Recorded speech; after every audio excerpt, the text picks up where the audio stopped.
এরপর model set B এর 11 দাগের প্রশ্নটি হলো, এ একটি ম্যাট্রিক্স দেওয়া আছে যার অর্ডার হচ্ছে 2 × 2 এবং এই ম্যাট্রিক্সটি fx = x² - 5x - 2 = 0 এই সমীকরণকে সিদ্ধ করে বা স্যাটিসফাই করে, তাহলে আমাদের এ ইনভার্স এর মান নির্ণয় করতে হবে। দেখো, এই ধরনের প্রশ্নের ক্ষেত্রে তোমরা এই সমীকরণটি নিয়ে ভাববেই না, যেহেতু তোমাদের এখানে এ দেওয়া আছে, তাই তোমরা এ থেকে এ ইনভার্স সহজেই নির্ণয় করে ফেলতে পারো। কিভাবে নির্ণয় করা হয় সেটা তোমরা জানো। আমরা জানি যে A inverse = adjoint A by determinant A. তাহলে আমরা প্রথমে ডিটারমিনেন্ট এ এখানে নির্ণয় করে ফেলি। ডিটারমিনেন্ট এ = হচ্ছে 1 2 3 4। এটাকে যদি আমরা ক্যালকুলেট করি তাহলে আমরা পাবো হচ্ছে 4 - 6 = -2, অর্থাৎ ডিটারমিনেন্ট এর ভ্যালু হয়ে গেল -2, যেটা আমার হচ্ছে নট ইকুয়াল টু হচ্ছে 0। তাহলে এ ইনভার্স এক্সিস্ট করবে। যদি এই ডিটারমিনেন্ট এ এর ভ্যালু আমার 0 হয়ে যেত তাহলে কিন্তু এ ইনভার্স এক্সিস্ট করতো না বা এ ইনভার্সের মান নির্ণয় করা যেত না। এবার আমরা অ্যাডজয়েন্ট এ নির্ণয় করব। অতএব অ্যাডজয়েন্ট এ = দেখো, সেকেন্ড অর্ডার ম্যাট্রিক্সের অ্যাডজয়েন্ট এ খুব সহজেই নির্ণয় করা যায়।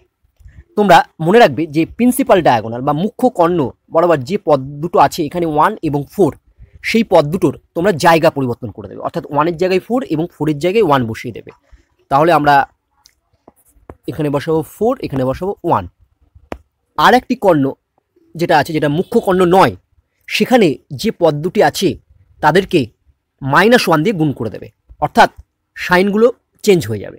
তাহলে এখানে 2 ছিল, তার জন্য এখানে আমরা লিখবো হচ্ছে -2, এখানে 3 ছিল, এখানে আমরা লিখবো হচ্ছে -3। তাহলে আমরা অ্যাডজয়েন্ট এ এর মান সহজেই পেয়ে গেলাম। এবার আমরা এখানে বসিয়ে দাও, এখানে বসিয়ে দিলে কি পাচ্ছি দেখো, এ ইনভার্স = দেখো ডিটারমিনেন্ট এ এর ভ্যালু পেয়েছি আমি -2, তাহলে আমি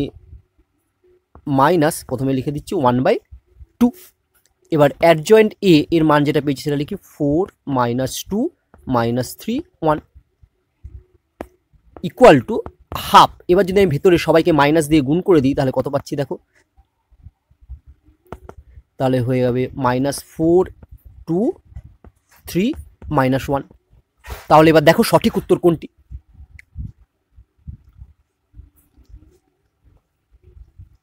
দেখো আমরা সঠিক উত্তর বলতে পারছি সি।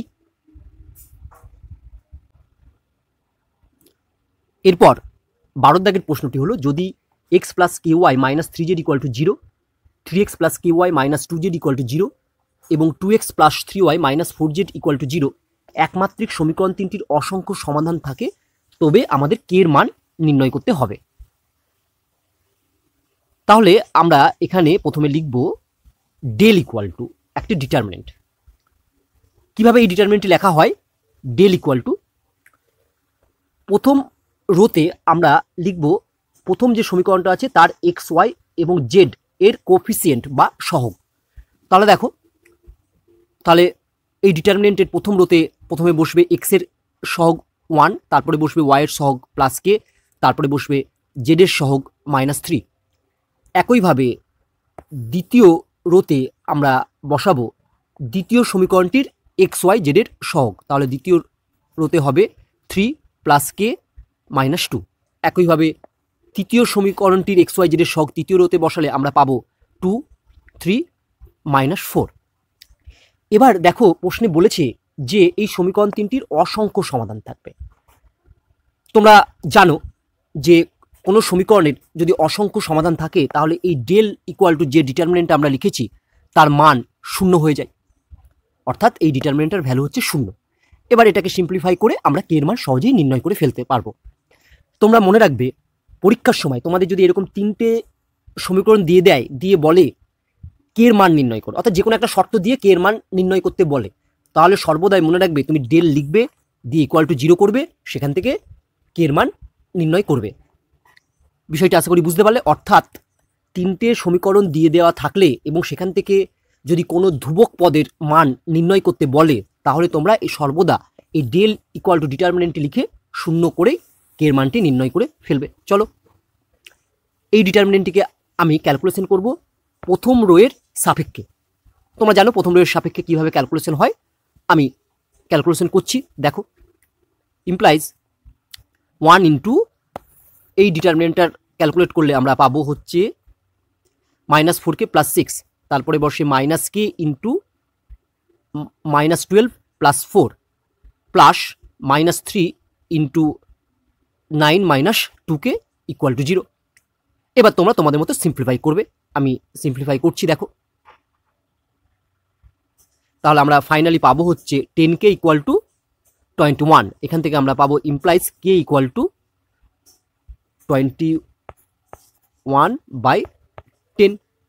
তাহলে এটাই হচ্ছে আমার k এর মান। তাহলে দেখি সঠিক উত্তর এক্ষেত্রে কোনটি, না সঠিক উত্তর হলো এ, k = 21/10। এরপরে 13 দাগের প্রশ্নটি হলো বিবৃতি 1 এ বলা হয়েছে যদি 3x3 ক্রমের এ ম্যাট্রিক্সের বিপরীত ম্যাট্রিক্সের অস্তিত্ব থাকে এবং ডিটারমিনেন্ট এ = 5 হয়, তবে ডিটারমিনেন্ট অ্যাডজয়েন্ট এ এর মান হবে 25। আমাদের নির্ণয় করতে হবে বিবৃতি 1 সত্য না মিথ্যা। বিবৃতি 2তে বলা হয়েছে যদি এ একটি n ক্রমের নন সিঙ্গুলার বর্গ ম্যাট্রিক্স হয়, তবে অ্যাডজয়েন্ট অফ অ্যাডজয়েন্ট এ = হবে ডিটারমিনেন্ট a⁻n-2 ইন্টু ম্যাট্রিক্স এ।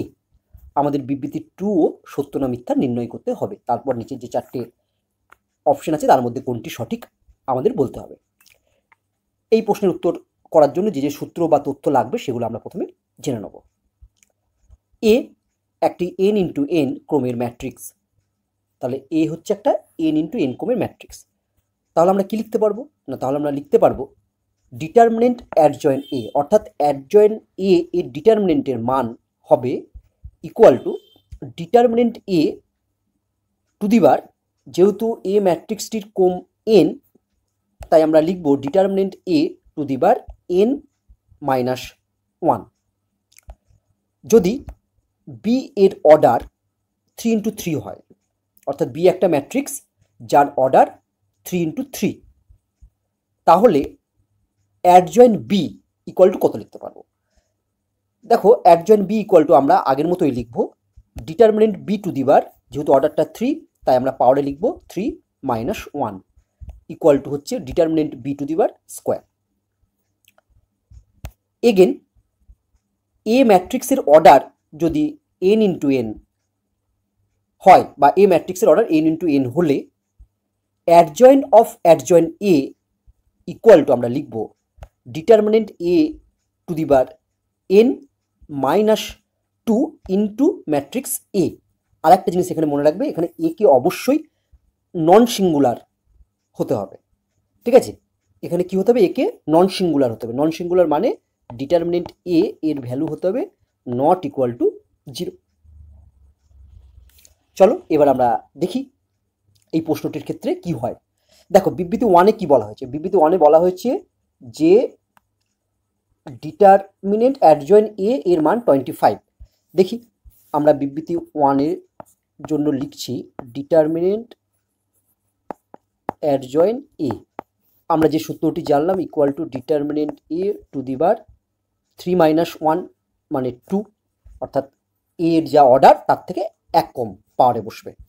ডিটারমিনেন্ট এ এর ভ্যালু হচ্ছে 5, তাহলে আমরা লিখব 5 তার স্কোয়ার = 25।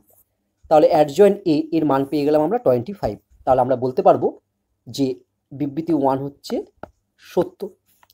এবার দেখো বিবৃতি 2 বলছে এ একটি n ক্রমের non singular matrix. Non singular matrix মানেই ডিটারমিনেন্ট এ ≠ 0। তাহলে বলছে adjoint of adjoint A = determinant A to the বার n-2 ইন্টু এ ম্যাট্রিক্স। তাহলে দেখো আমরা যে সূত্রটি পড়লাম সেটি বিবৃতি 2ই, তাহলে আমরা বলতে পারবো বিবৃতি 2ও সত্য। তাহলে আমার এক্ষেত্রে বিবৃতি 1ও সত্য, বিবৃতি 2ও সত্য। তাহলে সঠিক উত্তর কোনটি হবে এক্ষেত্রে? দেখো সঠিক উত্তর হবে সি, বিবৃতি 1 ও বিবৃতি 2 উভয় সত্য। এরপর 14 দাগের প্রশ্নটি হলো একের কাল্পনিক ঘনমূল ওমেগা হলে এই যে একটি সমীকরণ দেওয়া আছে, এই সমীকরণের একটি বীজ কত হবে সেটা আমাদের নির্ণয় করতে হবে। প্রথমে আমরা একটি নোট পড়ে নেব। একের ঘনমূল অর্থাৎ কিউব রুট তিনটি হলো, আমরা জানি যে কিউব রুট অফ 1 হবে 1 ওমেগা আর ওমেগা স্কোয়ার। এদের মধ্যে একটি সম্পর্ক আছে, আমরা জানি 1 + ওমেগা + ওমেগা স্কোয়ার = 0, অর্থাৎ একের ঘনমূল তিনটির যোগফল হয় 0 এবং ওমেগা কিউ এর ভ্যালু হয় 1। চলো আমরা এই প্রশ্নের উত্তর করে ফেলি। ইমপ্লাইজ, দেখো এই যে ডিটারমিনেন্টটা দেওয়া আছে বা সমীকরণটা দেওয়া আছে, নেক্সট লাইন আমরা কি লিখব? নেক্সট লাইনে আমরা C1টাকে পরিবর্তন করব, অর্থাৎ কেমনভাবে পরিবর্তন করব আমরা না, C1 ড্যাশ ইকুয়াল টু আমরা লিখব C1 plus C2 plus C3, অর্থাৎ প্রথম কলমের সঙ্গে আমরা দ্বিতীয় এবং তৃতীয় কলম যোগ করে লিখব। তাহলে দেখো আমাদের প্রথম কলমটি কি হয়ে যাবে না, আমি প্রথমে ডিটারমিনেন্ট চিহ্ন দিলাম, তাহলে প্রথম কলমটি হবে আমার x+1 প্লাস ওমেগা স্কোয়ার, অর্থাৎ প্রথম কলমের প্রথম এলিমেন্টটি আমরা হবে x+1 প্লাস ওমেগা স্কোয়ার। প্রথম কলমের দ্বিতীয় এলিমেন্টটি হবে omega plus x plus omega square plus 1, অর্থাৎ প্রথম কলমের দ্বিতীয় এলিমেন্টটি হলো omega plus x plus omega square plus 1।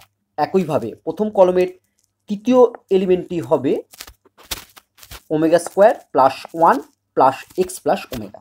তাহলে আমরা লিখব কি না, omega square plus 1 plus x plus omega.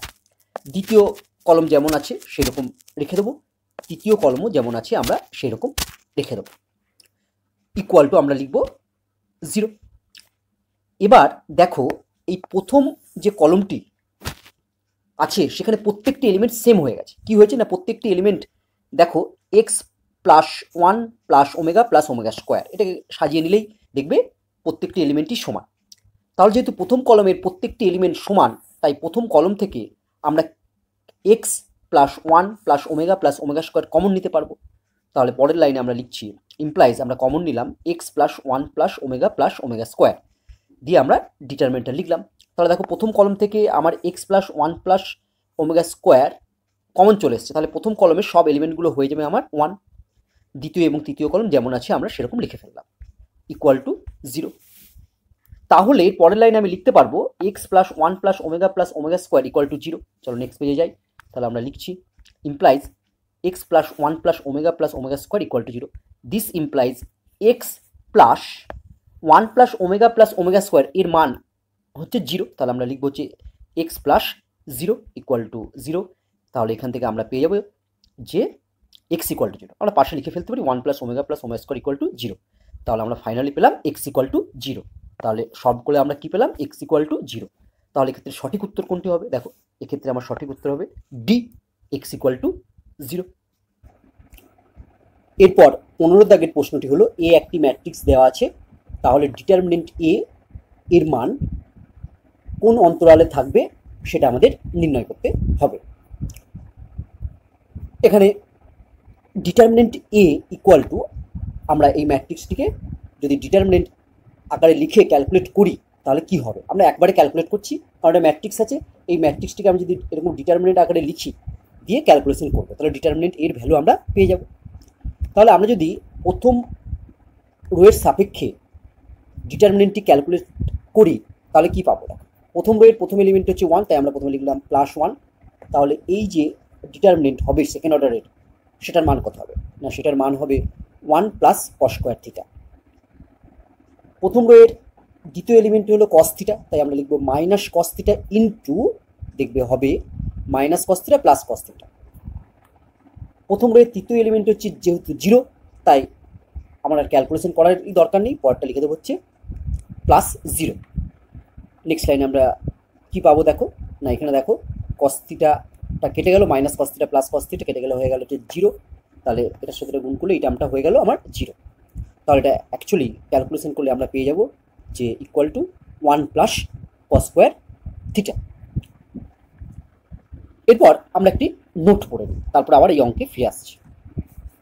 আমরা জানি যে cos থিটা এর মান হচ্ছে -1 বা -1 থেকে বড় এবং 1 বা 1 থেকে ছোট।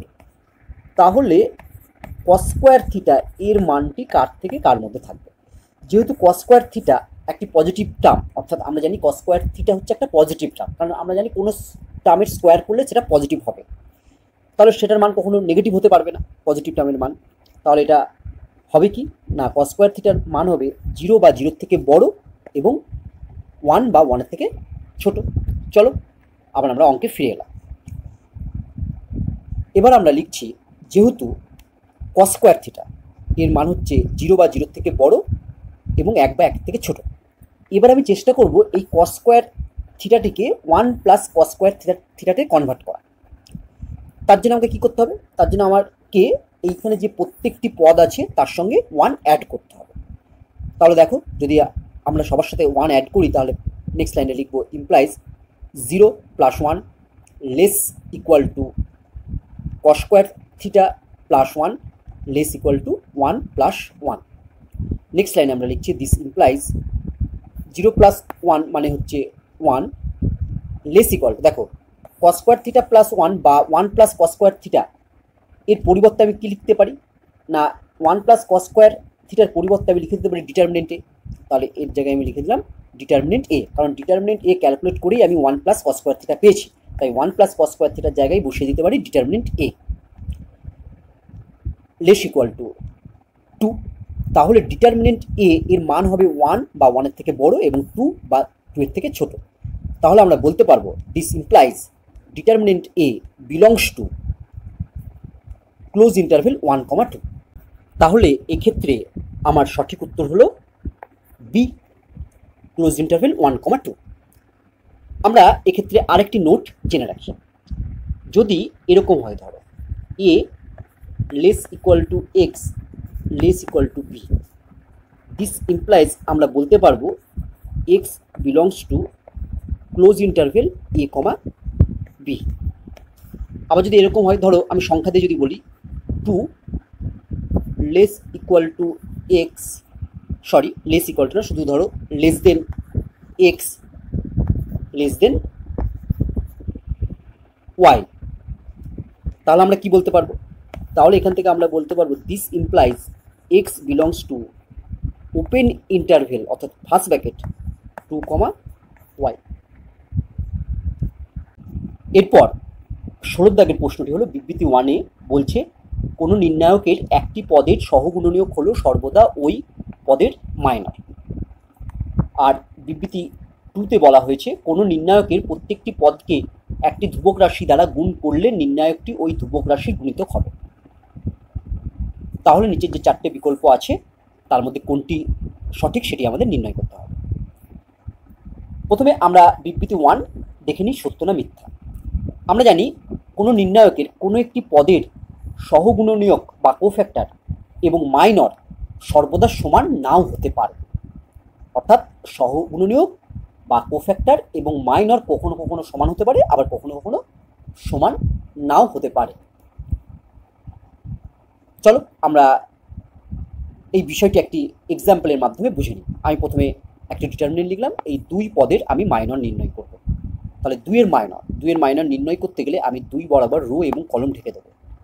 তাহলে এবার যে এলিমেন্টগুলো পড়ে থাকলো সেই এলিমেন্টগুলো দিয়ে যদি আমি সেকেন্ড অর্ডার ডিটারমিনেন্ট তৈরি করি তাহলে আমরা পাবো হচ্ছে প্রথম রোয়ে থাকবে 4, 5 আর দ্বিতীয় রোয়ে থাকবে -2, -5। এটাকে যদি আমরা ক্যালকুলেশন করি তাহলে আমরা পেলাম -10। এরপর আমরা 2 এর সহগুণনীয়ক নির্ণয় করব। তার জন্যে আমরা প্রথমে লিখব -1 টু দি বার। এবার দেখব 2 এর অবস্থানটা। 2 এর অবস্থান হচ্ছে প্রথম রো অর্থাৎ ফার্স্ট রো এবং সেকেন্ড কলম। তাহলে আমরা বলতে পারবো 2 এর অবস্থান হচ্ছে 1, 2। এবার -1 এর পাওয়ারে এই 2 এর অবস্থান যে 1, 2 পেলাম সেই দুটোর যোগফল আকারে আমরা লিখে দেবো। তাই আমরা লিখবো -1 এর পাওয়ারে 1 + 2। এরপর কি করব, ইনটু দিয়ে এই 2 এর যে মাইনর হয় সেটি লিখে দেবো। 2 এর মাইনরের ডিটারমিনেন্টটি হচ্ছে এটা। এবার এটাকে যদি ক্যালকুলেশন করি তাহলে দেখো এটা একটা নেগেটিভ পাবো, তাহলে হচ্ছে মাইনাস ইন্টু এর ভ্যালু হচ্ছে -10, তাহলে ইকুয়াল টু আমরা পাবো 10। তাহলে দেখো 2 এর মাইনর পেয়েছিলাম আমরা -10 আর 2 এর সহগুণনীয়ক বা কোফ্যাক্টর পেলাম 10। তাহলে এই দুটো আলাদা হলো, তাহলে সর্বদা একই হলো না, তাই বিবৃতি 1 হবে আমার মিথ্যা। আচ্ছা কখন এক হবে, এক তখনই হবে যদি -1-এর পাওয়ারে যে সংখ্যা দুটো আমরা লিখবো তাদের যোগফল জোড় সংখ্যা হয়। কারণ জোড় সংখ্যা হলে -1-এর পাওয়ারে যদি জোড় সংখ্যা থাকে সেটার ভ্যালু +1 হবে, তখন আমার মাইনর এবং সহগুণনীয়কের মান একই হবে। ঠিক আছে, এবার আমরা দেখি বিবৃতি 2 সত্য না মিথ্যা। না, কোনো নির্ণায়কের প্রত্যেকটি পদকে একটি ধ্রুবক রাশি দ্বারা গুণ করলে নির্ণায়কটি ওই ধ্রুবক রাশির গুণিতক হবে। অবশ্যই হবে, এটা তাহলে সত্য হবে। চলো এটাকেও আমরা একটা এক্সাম্পলের মাধ্যমে বুঝে নিই। আমি প্রথমে একটা ডিটারমিনেন্ট লিখে ফেললাম, এর ভ্যালু নির্ণয় করলাম, ভ্যালু হচ্ছে আমার 17। এরপর এই এ নির্ণায়কটির প্রত্যেকটি পদকে আমি 3 দ্বারা গুণ করলাম। তাহলে এর প্রত্যেকটি পদকে আমি যদি 3 দ্বারা গুণ করি তাহলে যে নতুন ডিটারমিনেন্ট পাবো সেক্ষেত্রে হবে 5কে 3 দ্বারা গুণ করলে আমরা পাবো হচ্ছে 15, 1কে 3 দ্বারা গুণ করলে পাবো হচ্ছে 3, -2কে করলে -6, আর 3কে 3 দ্বারা গুণ করলে পাবো 9। এটাকে যদি আমরা ক্যালকুলেশন করি তাহলে পেলাম 153, 153। দেখবে 153 হলো 17 এর গুণিতক, কারণ 17কে তুমি যদি 9 দিয়ে গুণ করো তাহলে তুমি 153 পাবে। তাহলে বিবৃতি 2 হচ্ছে সত্য। তাহলে আমরা দেখি সঠিক উত্তর কোনটি। না, এক্ষেত্রে সঠিক উত্তর হবে বি, বিবৃতি 1 মিথ্যা কিন্তু বিবৃতি 2 সত্য। এরপর 17 দাগের প্রশ্নটি হলো, যদি A1, A2, A3, মানে এরপর A4, A5 এইভাবে ক্রমশ চলতে থাকছে, সমান্তর পদ্ধতিতে থাকে, অর্থাৎ এপিতে থাকে, তবে একটি ডিটারমিনেন্ট দেওয়া আছে, এর মান কত হবে সেটা আমাদের নির্ণয় করতে হবে। দেখো এখানে A1, A2, A3, A4, A5 এরা সবাই সমান্তর পদ্ধতিতে আছে বা এপিতে আছে। আমরা জানি কতগুলো পদ যদি এপিতে থাকে তাহলে যে কোনো একটি পদ থেকে ঠিক তার আগের পদ যদি বিয়োগ করি তাহলে তার মান সর্বদা একই হয়। অর্থাৎ আমি যদি A2 - A1 করি, দেখো A2 এই পদটার ঠিক আগের পদ আছে A1, তাহলে A2 থেকে তার আগের পদ A1 বিয়োগ করলাম বা মাইনাস করলাম, ইকুয়াল টু আমরা লিখতে পারবো, দেখো A3 - A2। দেখো A3 তার আগের পদ হচ্ছে A2, তাহলে A3 - A2 করলে যা মান পাবো আর A2 - A1 করলেও তাই মান পাবো। আবার A3-র পরের পদ আছে A4, তাহলে আবার আমরা লিখতে পারি ইকুয়াল টু A4 - A3,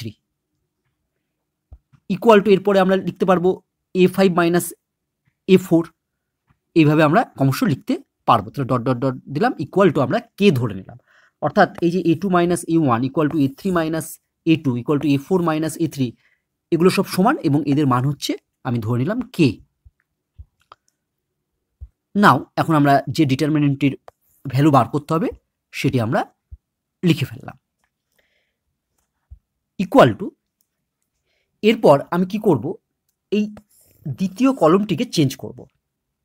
দ্বিতীয় কলমটি কিভাবে চেঞ্জ করব, না দ্বিতীয় কলমটি আমি পরিবর্তন করব C2 dash equal to C2 - C1, অর্থাৎ দ্বিতীয় কলমটি আমি লিখব দ্বিতীয় কলম থেকে প্রথম কলম বাদ দিয়ে। তাহলে দেখো কিভাবে আমি লিখছি, কেন লিখছি সেটা একটু পরে বলছি। আমি ডিটারমিনেন্ট চিহ্ন দিয়ে দিলাম, আমি পরিবর্তন করব শুধু দ্বিতীয় কলম, তাহলে প্রথম আর তৃতীয় কলম আমার একই থাকবে, তাই আমরা প্রথমে প্রথম কলমটি লিখে ফেললাম আর সবার শেষে তৃতীয় কলমটি লিখে ফেললাম। এবার আমি মাঝের কলমটি অর্থাৎ দ্বিতীয় কলমটি পরিবর্তন করব।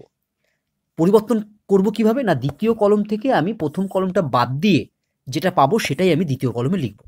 তাহলে দেখো আমি যদি A2 থেকে A1 বাদ দিই তাহলে দ্বিতীয় কলমের প্রথম এলিমেন্টটা হবে A2 - A1, তারপরে আবার A3 থেকে যদি আমি A2 বাদ দিই তাহলে দ্বিতীয় কলমের দ্বিতীয় এলিমেন্টটা হবে A3 - A2। একইভাবে A4 থেকে যদি আমি A3 বাদ দিই তাহলে আমরা দ্বিতীয় কলমের সবার শেষের এলিমেন্টটি পাবো A4 - A3।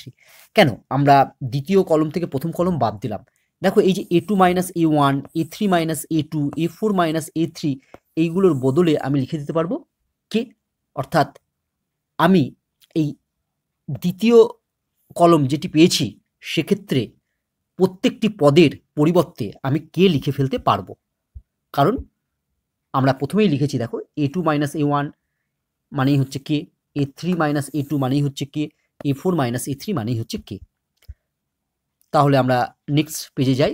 তাহলে নেক্সট পেজে আমরা লিখছি ইকুয়াল টু, আমি ডিটারমিনেন্ট চিহ্ন দিলাম, প্রথম কলমটি যেমন আছে সেরকম আমরা লিখে ফেললাম, দ্বিতীয় কলমে আমরা সব মানগুলো বসালে আমরা সবগুলোই কে পেয়ে যাব, তৃতীয় কলমটি যেমন ছিল সেরকম আমরা লিখে ফেললাম। এবার আমরা এই দ্বিতীয় কলম থেকে কে কমন নিয়ে নেব। তাহলে নেক্সট লাইনে লিখব ইকুয়াল টু কে কমন নিলাম। তাহলে যে ডিটারমিনেন্টটি পড়ে থাকবে সেটি কি হবে দেখো, প্রথম কলমটি যেমন ছিল সেরকম থাকলো, দ্বিতীয় কলম থেকে কে কমন নিয়েছি তাই দ্বিতীয় কলমে সব এলিমেন্টগুলো 1 হয়ে যাবে, আর তৃতীয় কলমে সব এলিমেন্টগুলো 1 ছিল 1ই থাকবে। এবার আমরা দেখতে পাচ্ছি দ্বিতীয় কলম এবং তৃতীয় কলম একই, দ্বিতীয় কলম ও তৃতীয় কলম একই, তাহলে এই ডিটারমিনেন্টটির ভ্যালু হবে 0। তাই আমরা পরের লাইনে লিখব equal to K into 0 equal to হচ্ছে 0। তাহলে আমার ডিটারমিনেন্টের ভ্যালু কি পেয়ে গেলাম, 0 পেয়ে গেলাম। ঠিক আছে, তাহলে আমার হচ্ছে সঠিক উত্তর হলো এক্ষেত্রে, দেখো আমার যেহেতু অপশনে নেই তাই এক্ষেত্রে সঠিক উত্তর হবে ডি, কোনোটি নয়। আচ্ছা, এখানে তুমি লিখে রাখতে পারো এখানে আমি কোন অপারেশন কাজে লাগিয়েছি, না এখানে আমরা করেছি C2 dash equal to C2 minus C1। এরপর 18 দাগের অঙ্কটি হলো fx equal to x by sine 3x যখন x নট ইকুয়াল টু 0, আর fx এর আরেকটি মান হলো ল্যামডা যখন x ইকুয়াল টু 0। fx অপেক্ষক x ইকুয়াল টু 0 বিন্দুতে সন্তত হবে যখন ল্যামডা ইকুয়াল টু ড্যাশ হবে, অর্থাৎ আমাকে শূন্যস্থান পূরণ করতে হবে, ল্যামডার মান এখানে নির্ণয় করতে হবে। এই প্রশ্নের উত্তর করার পূর্বে আমরা একটি নোট পড়ে নেব। আমরা জানি limit x tends to 0 sine x by x equal to হচ্ছে 1। আবার লিমিট x টেন্স টু 0 এই সাইন x বাই এক্সকে যদি অনন্যক করে লিখি মানে রেসিপ্রোকাল করে লিখি তাহলে আমরা পাবো x বাই সাইন x এর মানও হবে 1। আবার limit x tends to 0 sine 3x by 3x, দেখো আগেরটাতে এখানে x ছিল বলে নিচে x ছিল, এক্ষেত্রে দেখো সাইন 3x আছে তাই নিচে 3x আছে, যেহেতু x টেন্স টু 0 হলে আমরা বলতে পারবো 3x টেন্স টু 0, কারণ উভয় পদকে যদি 3 দিয়ে গুণ করি তাহলে 3x টেন্স টু 0 হবে। তাহলে limit x tends to 0 sine 3x by 3x এর মানও হবে 1। একইভাবে একে যদি রেসিপ্রোকাল করে দিই তাহলে limit x tends to 0 3x by sine 3x এর মানও হবে 1। চলো এবার আমরা এই প্রশ্নের উত্তর করি। দেখো এখানে fx অপেক্ষকটি x ইকুয়াল টু 0 বিন্দুতে সন্তত বলেছে। আমরা জানি যে fx অপেক্ষক x ইকুয়াল টু 0 বিন্দুতে সন্তত বা কন্টিনিউয়াস হলে আমরা লিখতে পারি limit x tends to 0 plus fx equal to limit x tends to 0 minus fx equal to f of 0। কিন্তু এক্ষেত্রে দেখো limit x tends to 0 plus এর ক্ষেত্রে fx এর মান হবে x বাই সাইন 3x, আবার লিমিট x টেন্স টু 0 মাইনাসের ক্ষেত্রেও fx এর মান হবে x বাই সাইন 3x। কেন? কারণ limit x tends to 0 plus মানে x এর মান হচ্ছে নট ইকুয়াল টু 0, আবার limit x tends to 0 minus মানেও x এর মান 0 নয়, x এর মান 0 নয় মানে x নট ইকুয়াল টু 0। তাহলে x নট ইকুয়াল টু 0 ক্ষেত্রে দেখো fx ইকুয়াল টু হচ্ছে x বাই সাইন x। তাই এক্ষেত্রে limit x tends to 0 plus এবং limit x tends to 0 minus উভয় ক্ষেত্রেই fx equal to x by sine 3x। তাই limit x tends to 0 plus fx এবং limit x tends to 0 minus fx এই দুটোর value যদি সমান হয় তাহলে তাদেরকে আমরা একসঙ্গে লিখতে পারি limit x tends to 0 fx। তাহলে x ইকুয়াল টু 0 বিন্দুতে যদি কোনো অপেক্ষক সন্তত হয় এবং যে ফাংশনটি দেয়া থাকবে সেখানে যদি x নট ইকুয়াল টু 0 পায় তাহলে আমরা লিখবো কি, লিখবো limit x tends to 0 fx equal to f of 0। তখন আমরা limit x tends to 0 plus এবং limit x tends to 0 minus of fx এটা আর লিখবো না, আমরা একেবারে লিখবো যে limit x tends to 0 fx equal to f of 0। তাহলে এক্ষেত্রে আমরা কি লিখতে পারবো দেখো, তাহলে এক্ষেত্রে আমরা লিখতে পারবো যে fx is continuous at x equal to 0। তাহলে কি লিখতে পারবো, অতএব limit x tends to 0 fx equal to f of 0. This implies limit x tends to 0 fx এর মান কত? লিমিট x টেন্স টু 0 মানে কিন্তু x এর মান 0 নয়। লিমিট x টেন্স টু 0 বলতে বোঝাচ্ছে limit x tends to 0 plus এবং limit x tends to 0 minus. তাহলে এক্ষেত্রে যখন x এর মান 0 নয়, মানে x টেন্স টু 0 মানে xটা 0 দিকে যাচ্ছে, মানে x এর মান কিন্তু নট ইকুয়াল টু 0। তাহলে x নট ইকুয়াল টু 0 হলে fx এর মান আমরা কত নেব? না, সেক্ষেত্রে fx হচ্ছে x বাই সাইন 3x। তাহলে fx এর পরিবর্তে আমরা লিখছি x by sine 3x equal to f of 0, অর্থাৎ x ইকুয়াল টু 0 বিন্দুতে fx এর মান এখানে দেওয়া আছে ল্যামডা। তাহলে f অফ 0 বদলে আমরা কি লিখতে পারবো? ল্যামডা। এবার দেখো উপরে x আছে, নিচে আছে সাইন 3x। এবার যদি আমার এই x এর জায়গায় 3x লিখে দিই, তাহলে আমি ব্যালেন্স করার জন্য সামনে একটা 1/3 লিখব। দেখো এই 3 আর এই 3 কেটে দিলে x বাই সাইন 3x চলে এলো। তাহলে আমরা পরের লাইনে কি লিখতে পারবো? নেক্সট লাইনে আমরা লিখতে পারবো implies 1/3 limit x tends to 0 3x by sine 3x এর মান কত? এর মান হচ্ছে 1। তাহলে 1/3 ইন্টু 1 ইকুয়াল টু ল্যামডা। তাহলে আমরা ল্যামডার ভ্যালু কত পেয়ে গেলাম? This implies lambda equal to হচ্ছে 1/3। তাহলে ল্যামডার মান হলো 1/3। তাহলে এক্ষেত্রে আমার সঠিক উত্তর হলো বি 1/3। এরপর আমরা 19 দাগের প্রশ্নটি নিয়ে আলোচনা করব। যদি এফ অফ এক্স একটি যুগ্ম অপেক্ষক হয় এবং এফ ড্যাশ 0 এর অস্তিত্ব থাকে, তবে F dash 0 equal to dash হবে, অর্থাৎ আমাদের এফ ড্যাশ 0 এর মান আমাদের নির্ণয় করতে হবে। এখানে বলেছে এফ এক্স একটি যুগ্ম অপেক্ষক। যুগ্ম অপেক্ষক বলতে বোঝায় ইভিন ফাংশন। এই প্রশ্নের ক্ষেত্রেও আমরা প্রথমে একটি নোট পড়ে নেব। প্রথমে আমরা জানব যুগ্ম অপেক্ষক অর ইভিন ফাংশন বলতে কি বোঝায়। F X is an even function if, অর্থাৎ এফ এক্স একটি যুগ্ম অপেক্ষক হবে যদি F of minus X equal to F x হয়। অর্থাৎ এই এফ এক্স অপেক্ষকটি যুগ্ম না অযুগ্ম সেটা বোঝার জন্য কি করব না, এফ এক্স এই অপেক্ষক বা ফাংশনে যেখানে যেখানে এক্স আছে সেখানে সেখানে আমি মাইনাস এক্স বসিয়ে দেবো, দিয়ে আমি যে ফাংশনটা পাবো সেই ফাংশনটা যদি আগে প্লাস চিহ্ন নিয়ে ফিরে আসে, কিছু নেই মানে আগে প্লাস চিহ্ন আছে, অর্থাৎ প্লাস এফ অফ এক্স বা শুধু এফ অফ এক্স চলে আসে মাইনাস এক্স বসাবার পর, তাহলে এফ এক্সকে আমরা বলবো যুগ্ম অপেক্ষক। এরপর আমরা জানবো অযুগ্ম অপেক্ষক বা odd function. F X is an odd function if, অর্থাৎ এফ এক্স একটি অযুগ্ম অপেক্ষক হবে যদি F of minus X equal to minus F x হয়।